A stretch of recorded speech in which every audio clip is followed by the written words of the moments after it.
From the time of King David, Jerusalem has been known as the city of God.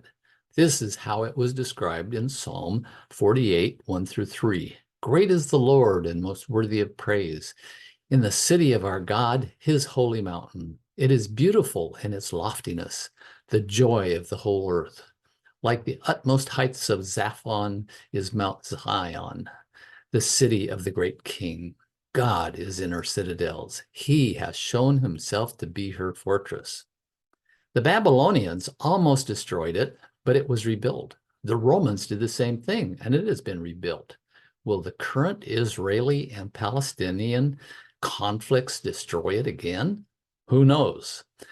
Though many people believe that this is the last time it will be rebuilt and is fulfilling the prophecies of the Old Testament, it could be destroyed again before Jesus comes back. In fact, Revelation 11:8 calls the city Sodom and Egypt because it will become so corrupt.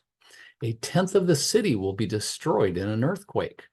But the true city of God is described in Hebrews 11:10 as the city whose architect and builder is God.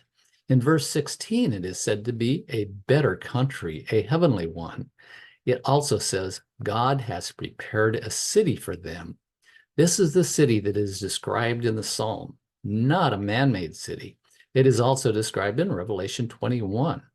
In verse 27, we are told, only those whose names are written in the Lamb's book of life will be able to enter it. Do you want to be able to enter this eternal, glorious city where there will be no more pain, sorrow, death, or any evil? If so, watch my video on the gospel on my profile page or on YouTube.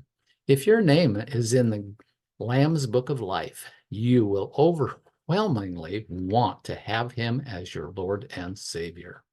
God bless you.